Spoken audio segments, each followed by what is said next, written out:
Salut à tous, bienvenue pour un petit retour de test sur un sac de couchage que je teste maintenant depuis 2 mois.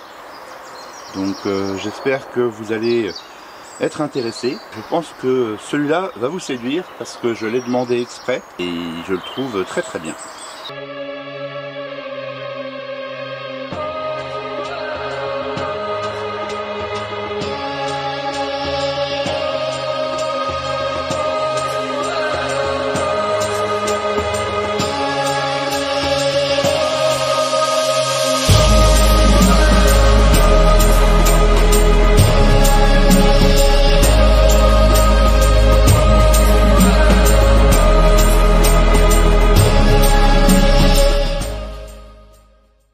Donc moi aujourd'hui je vais vous parler du sac de couchage Trek 900, donc qui a un garnissage à plumes, donc c'est un duvet si vous avez bien écouté, de taille XL, parce qu'il est fait pour les personnes entre 1,85 m et 2 m et c'est mon cas,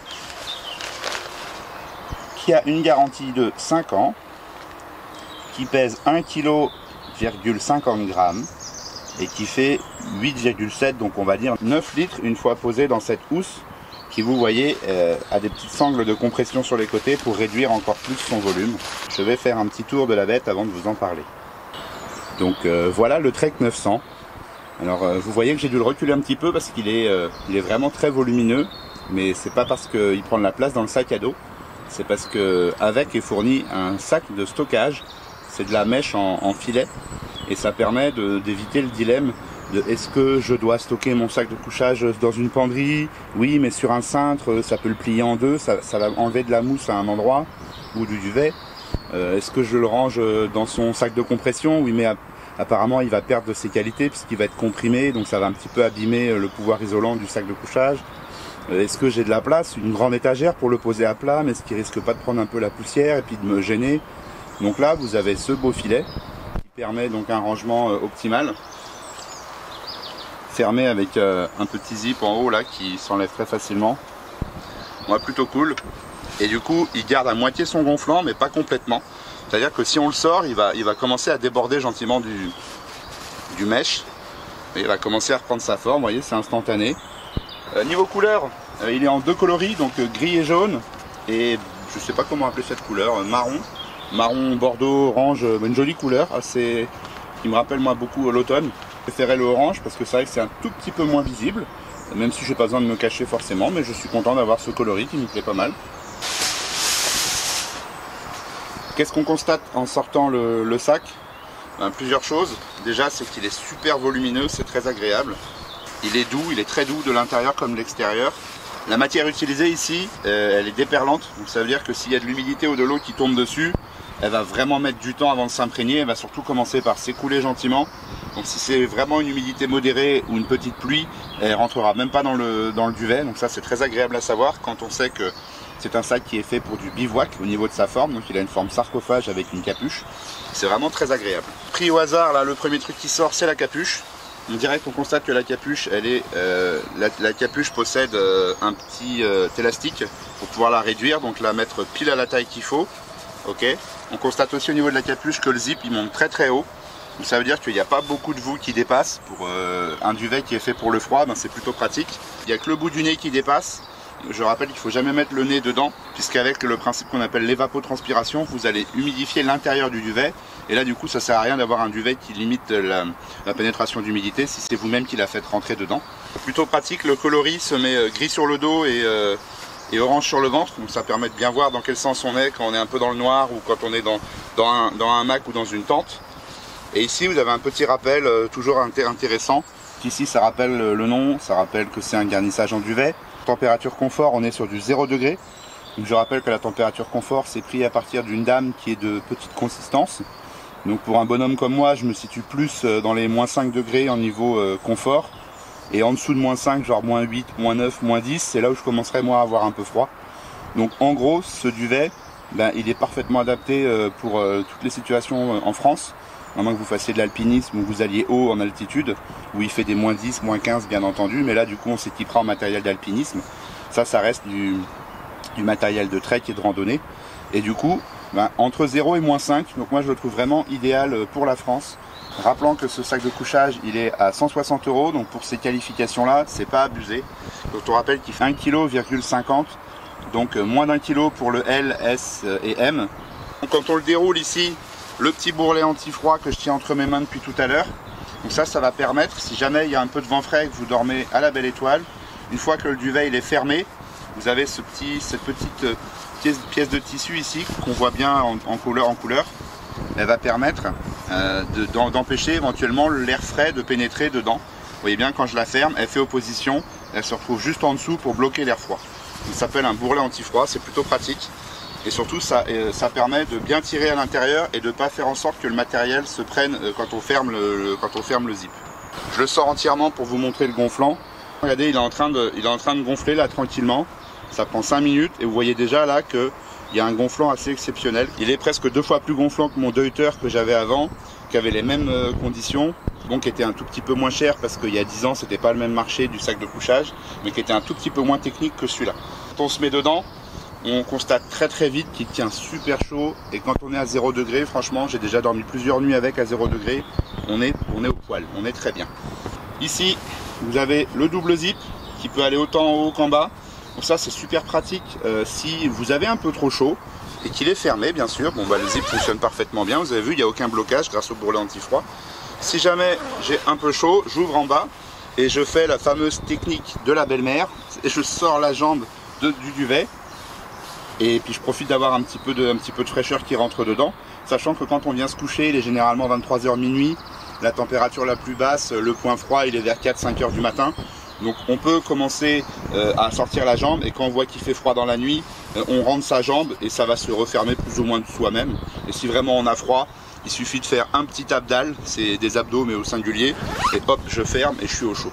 Et vous voyez là, je l'ai écrasé tout à l'heure, il a déjà repris tout son gonflant là. Regardez, on dirait un gros chamallow fondu, c'est impressionnant à quel point il se gonfle. Et là je l'ai juste posé à plat n'importe comment, et vous voyez qu'il a déjà, je sais pas, presque 50 cm de haut là. Vous voyez, si je l'écrase comme une bonne pâte à pain Bushcraft, hop, je passe au travers et il se regonfle aussitôt. Bon, je vous parlais de la capuche tout à l'heure. Il y a un point qui me plaît beaucoup avec la capuche, comme elle est très bien fermée, c'est que je peux caler un petit coussin microbi au fond, et je le cale pile sous ma nuque. Et du coup, quand je m'endors, ici, là, il y a un petit gonflant, et ça épouse parfaitement la forme de mon oreiller microbi qui me cale les cervicales. Ceux qui dorment sur le dos, c'est vraiment un régal. En plus de fermer la petite capuche ici par-dessus, on voit difficilement comment on pourrait faire mieux. C'est vraiment très sympathique. Alors, bien sûr, vous allez me dire, il n'a pas que des points forts. Il a également, je pense, un inconvénient, mais qui n'en est pas vraiment un. C'est que beaucoup de sacs de couchage sont compatibles pour être attachés ensemble, pour être jumelables. Alors celui-là ne l'est pas, tout simplement parce qu'il n'a pas une forme symétrique angulaire. Donc, et il s'ouvre pas jusqu'en bas, qui fait que il est fait pour une personne, c'est un peu la logique. J'ai déjà testé de l'ouvrir en deux à la base ici. Ça fonctionne très bien, les deux personnes peuvent mettre leurs pieds, l'ouvrir en grand comme une couverture et le mettre par-dessus la personne. Il a une grosse bonne nouvelle, si vous mesurez au maximum 1,60 m, donc pour les petits messieurs et les petites dames, vous pouvez prendre la taille S, qui du coup ne fait que 750 grammes. Pour un volume de 6 litres, donc c'est vraiment pas grand chose. Et sachant que dedans, là où je dis qu'il est généreux, c'est que sur les 750 grammes de taille S que vous avez dans la totalité du poids du duvet, vous avez 380 grammes de plumes. C'est-à-dire qu'il y a plus de la moitié du volume qui est utilisé par de l'isolant. Et ça c'est plutôt chouette. Une chose moi que j'aime bien avec les produits 4Class ou Decathlon, c'est que vous avez une certification d'éco-conception dessus, donc ça c'est plutôt chouette. Ça veut dire qu'ils ont fait attention lors de la conception du produit à limiter l'impact du produit sur l'environnement. Donc là par exemple, celui-là ils ont utilisé du fil biton, donc à 2 tons, donc il y a 1 sur 2 seulement qui est coloré. Donc ça donne un joli quadrillage quand on regarde en zoomant un petit peu. Et en même temps ça veut dire qu'il y a beaucoup moins de teinture utilisée, donc moins d'eau polluée, etc. Donc c'est plutôt chouette. Au niveau de l'entretien, alors moi c'est vrai que je lave très peu mes sacs de couchage parce que j'essaie d'en prendre soin et de les aérer tous les matins. Mais vous pouvez très largement le laver à la machine. Je conseille 1 à 2 fois par an, pas plus, à 30 degrés, avec le programme le plus gentil, le plus soyeux que vous ayez dans votre machine à laver. Et on n'oublie pas, quand on lave un duvet, on met 4, 5, 6 balles de tennis dedans, ça va permettre de réhomogénéiser la mousse et l'emplacement, etc. Même si vous voyez qu'elle est cousue par petites sections, ce qui permet d'éviter la mauvaise répartition de l'isolant dedans. Bien qu'il puisse passer au sèche-linge, moi je le recommande pas, parce qu'il suffit qu'il soit bloqué dans un endroit, qu'il chauffe trop, etc. pour avoir des dégâts causés à un endroit très précis. Donc le mettre au soleil, donc on lave quand il fait beau, on l'ouvre en grand sur un tankerville ou sur une grande table, etc. En plein soleil, dans l'air ambiant, avec le vent, ça va sécher très vite.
C'est impressionnant de voir à quel point il peut rentrer là-dedans, alors que quand vous commencez à mettre les pieds à 20 cm, le sac est déjà plein.